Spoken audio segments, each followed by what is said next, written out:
Hello friends, welcome to UK तैयारी।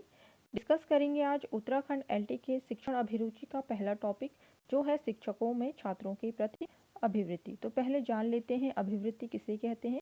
तो अभिवृत्ति को आंग्ल भाषा में एटीट्यूड कहते हैं। ठीक है, तो अभिवृत्ति को आंग्ल यानी कि अंग्रेजी भाषा में एटीट्यूड कहते हैं। एटीट्यूड शब्द लैटिन भाषा के एबिटस से बना हुआ है। इसका अर्थ है योग्यता या सुविधा। ठीक है, तो जो एटीट्यूड शब्द है वो लैटिन भाषा के एबिटस से बना है, जिसका अर्थ होता है योग्यता या सुविधा।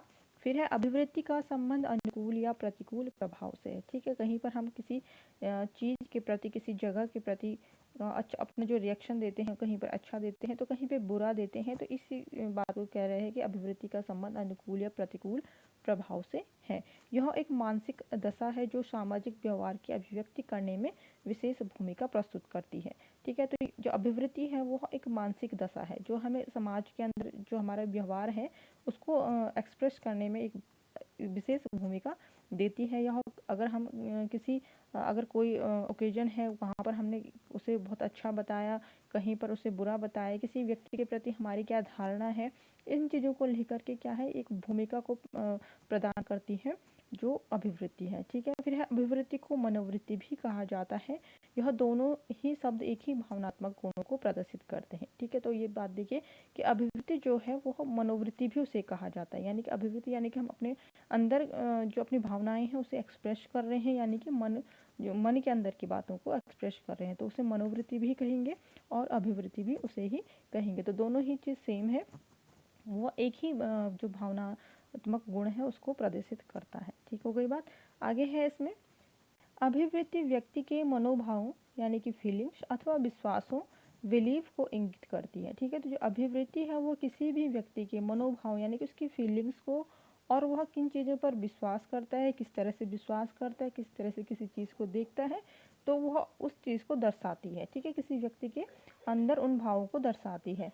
अभिवृत्ति एक सामाजिक प्रत्यय तथा मानसिक पहलू है जिसका संबंध सामाजिक परिस्थितियों में व्यक्ति के व्यवहार के मानसिक पक्ष से होता है। ठीक है, तो जो अभिवृत्ति है वो समाज के अंदर दर्शाता है कि कोई भी व्यक्ति विशेष जो है वह किसी भी परिस्थिति के बारे में किस तरह से रिएक्ट करता है, वह कैसे सोचता है, कहीं पर कोई घटना है, कहीं पर कोई वस्तु है उसके बारे में कैसे सोचता है, और तो किसी व्यक्ति के विशेष के बारे में भी। ठीक है, वस्तु या स्थान को छोड़ करके भी अगर किसी व्यक्ति के बारे में भी अपना ओपिनियन देना चाहे तो वह किस तरीके से देता है, वह उसका जो मानसिक पक्ष है उसे दर्शाता है। इसके माध्यम से व्यक्ति विशेष के व्यवहार का अध्ययन संभव होता है। ठीक है, तो अभिवृत्ति से क्या होता है कि किसी भी व्यक्ति विशेष का हम अध्ययन कर सकते हैं, उसका व्यवहार पता कर सकते हैं कि वह उसका व्यवहार कैसा है, वह किसी चीज़ को लेकर के क्या सोचता है। ठीक है, तो इस तरीके से जो अभिवृत्ति है वह क्या करता है, किसी के व्यक्ति के व्यवहार का अध्ययन भी कराता है। फिर है इसमें कि मनोवैज्ञानिकों के अनुसार अभिवृत्तियाँ किसी वस्तु, व्यक्ति, संस्था तथा स्थिति के प्रति व्यक्ति विशेष के विचारों से अवगत कराती है। तो मनोवैज्ञानिकों ने कहा है कि जो अभिवृत्तियां हैं वह किसी भी वस्तु, व्यक्ति या संस्था तथा स्थिति के प्रति व्यक्ति विशेष के विचारों को अवगत कराती है कि कोई व्यक्ति विशेष किसी वस्तु और व्यक्ति तथा संस्था है, कोई सिचुएशन, स्थिति है, तो उसके बारे में क्या सोचता है। तो वह दर्शाते हैं कि हर जो व्यक्ति है वह हर चीज़ के बारे में किस किस तरीके से सोचता है। ठीक है, तो ऑब्वियसली बात है कि अलग अलग तरीके से सोचेगा हर एक इंसान, एक जैसा तो नहीं सोचेगा। तो ठीक है, तो ये दर्शाएगा कि यहाँ जो व्यक्ति है वह किस तरह से यहाँ पे रिएक्ट करेगा, ये व्यक्ति किस तरह से रिएक्ट करेगा। तो इससे पता चल जाता है कि किसका व्यवहार कैसा है।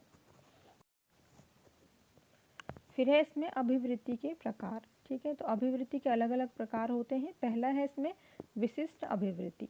जो अभिवृत्ति किसी व्यक्ति, वस्तु, घटना, विचार तथा संस्था विशेष के प्रति व्यक्त की जाती है। ठीक है, तो उसे हम क्या कहते हैं, विशिष्ट अभिवृत्ति कहते हैं। जो पर्टिकुलर किसी भी व्यक्ति, वस्तु, घटना और विचार तथा संस्था पर हम अपनी जो अभिवृत्ति उसे व्यक्त करते हैं। ठीक है, जैसे कि अगर कोई छात्र है तो वह अपने शिक्षक के प्रति क्या कर रहा है, सम्मान व्यक्त कर रहा है, उसे श्रद्धा भाव से देख रहा है, तो वह क्या कहलाई जाएगी, एक विशिष्ट अभिवृत्ति कहलाई जाएगी।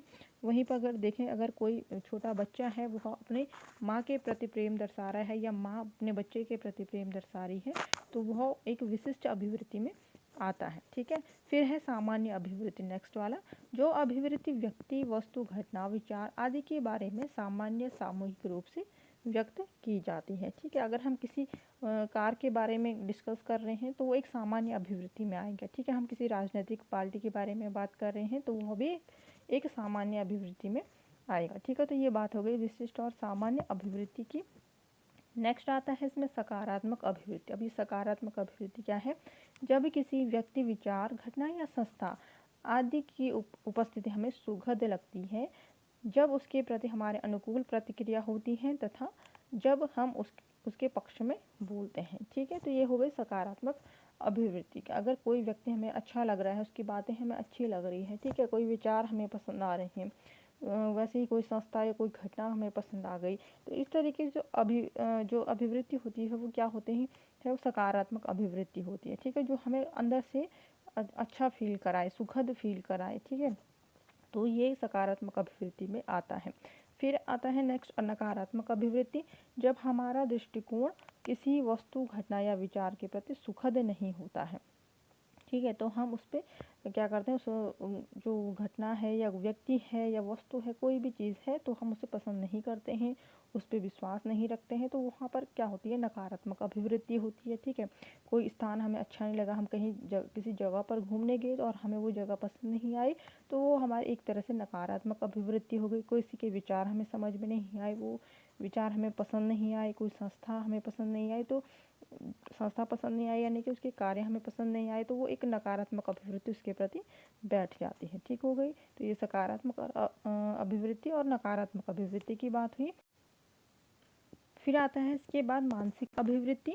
मानसिक रूप से जीवन के विभिन्न क्षेत्रों के संबंध में पृथक पृथक अभिवृत्ति होती है, जैसे सौंदर्यानुभूति अभिवृत्ति, सामाजिक अभिवृत्ति व धार्मिक अभिवृत्ति। ठीक है, तो जो हम क्या करते हैं, अपने जीवन में हर एक चीज़ के प्रति अपनी अलग अलग भावनाओं को रखते हैं, अलग अलग फीलिंग्स होती है हर एक चीज़ के प्रति। ठीक है, जैसे सौंदर्यानुभूति यानी कि अगर हमें कोई चीज़ बहुत ही सुंदर महसूस होती है, कभी कोई चीज़ नहीं अच्छी लगती है। ठीक है, तो इस तरीके से क्या होती है, हमारी हर टाइम पर अलग अलग अभिवृत्ति पाई जाती है।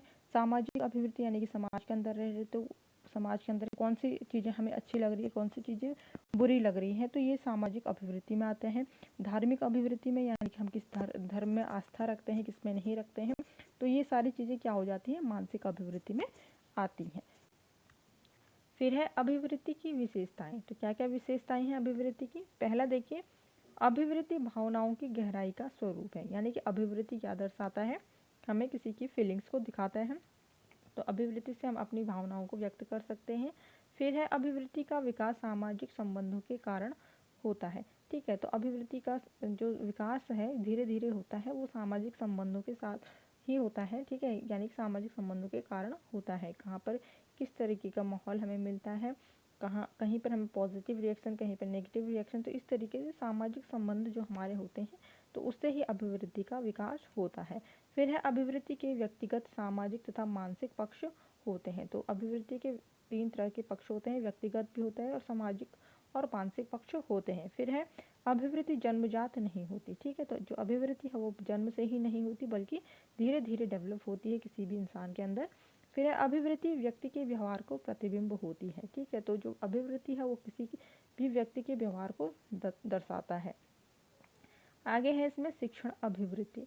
ठीक है, तो शिक्षण कार्य के लिए व्यक्ति में विशेष प्रकार की योग्यता, क्षमता, कार्यकुशलता, प्रवृत्ति, अभिवृत्ति और रुचि का होना आवश्यक है। ठीक है, अगर शिक्षण कार्य करना है तो उसके लिए तो पहले योग्यता होनी चाहिए किसी भी व्यक्ति के अंदर, क्षमता होनी चाहिए, कार्यकुशलता, प्रवृत्ति, अभिवृत्ति और रुचि का होना पहले आवश्यक है। शिक्षण अभिवृत्ति शिक्षकों का व्यवहार है। ठीक है, तो जो शिक्षण अभिवृत्ति क्या है, वो शिक्षकों का व्यवहार है, जो उस तीनों मनोवैज्ञानिक पक्ष, ज्ञानात्मक, भावात्मक तथा मनोयोगात्मक से प्रभावित होकर सामने आता है। तो जो शिक्षण अभिवृत्ति है वो किसी भी शिक्षक के व्यवहार को दर्शाता है, वह उसके जो तीनों मनोवैज्ञानिक पक्ष हैं, यानी कि ज्ञानात्मक, भावात्मक तथा जो मनोयोगात्मक जो पक्ष होते हैं उसको दिखाता है। शिक्षण अभिवृत्ति शिक्षण की पूरी प्रक्रिया के पक्ष विपक्ष दोनों को प्रभावित कर सकती है। ठीक है, तो जो शिक्षण अभिवृत्ति है वो शिक्षण की पूरी प्रक्रिया को, यानी कि जब शिक्षण कार्य करवाया जा रहा है तो उसका जो पक्ष और विपक्ष दोनों ही पक्ष जो होंगे, यानी कि पॉजिटिव और नेगेटिव जो रिएक्शन होगा, पॉजिटिव और नेगेटिव जो फीलिंग्स होगी उन सबको दर्शाएगा। ठीक है। फिर है इसमें शिक्षण क्रिया में शिक्षक विभिन्न लोगों जैसे विद्यार्थी, अभिभावक, समुदाय, प्रधानाचार्य, अन्य सभी शिक्षक आदि तथा विभिन्न परिस्थितियों के संपर्क में आता है। ठीक है। तो जब शिक्षण कार्य कोई शिक्षक करता है तो वह विद्यार्थी के संपर्क में आएगा, अभिभावक के, समुदाय के, प्रधानाचार्य के और अन्य जो शिक्षक जो मेंबर्स हैं तो उनके भी क्या आएगा, संपर्क में आएगा। ठीक है। तो और अन्य परिस्थिति के संपर्क में आएगा तो क्या होगा कि जहाँ पर सभी इन सभी के प्रति शिक्षक की अभिवृत्ति स्पष्ट होती है। ठीक है। तो एक शिक्षक की अभिवृत्ति स्पष्ट होगी कि वो एक विद्यार्थी के पक्ष में किस तरह से सोचता है, अभिभावक के बारे में, समुदाय, प्रधानाचार्य, इन सब के बारे में अलग अलग रिएक्शंस देगा, अलग अलग फीलिंग्स होगी हर किसी के लिए। तो इस तरीके से क्या होता है, शिक्षक की अभिवृत्ति स्पष्ट होती है, जो सकारात्मक तथा नकारात्मक दोनों पक्षों में हो सकती है। ठीक है। तो जो शिक्षक की अभिवृत्ति होगी वो सकारात्मक भी होगी, पॉजिटिव और नेगेटिव दोनों ही तरीके से होगी। अगर विद्यार्थी ने अच्छा कार्य किया है तो वहाँ पर सकारात्मक जो अभिवृत्ति है वो सामने आएगी, और अगर किसी बच्चे को होमवर्क दिया गया है और वो नहीं करके आएगा तो ऑब्वियसली बात है कि वहाँ पर नकारात्मक जो पक्ष है वो सामने आएगा एक शिक्षक का। ठीक है। और अभिवृत्ति के अनेक स्तर भी हो सकते हैं। ठीक है। तो इसमें बता रहे हैं कि जो अभिवृत्ति है तो उसके अलग अलग स्तर भी हो सकते हैं, वो अलग अलग सोच सकता है एक शिक्षक अलग अलग स्थितियों के बारे में, अलग अलग लोगों के बारे में। ठीक है। तो फ्रेंड्स ये था वीडियो शिक्षकों में छात्रों के प्रति अभिवृत्ति के बारे में। तो वीडियो अच्छा लगा तो प्लीज़ लाइक, शेयर, सब्सक्राइब कर दीजिए चैनल को, और वीडियो की नोटिफिकेशन आप तक जल्द से जल्द पहुंच सके इसके लिए बेल आइकन भी दबा दीजिए।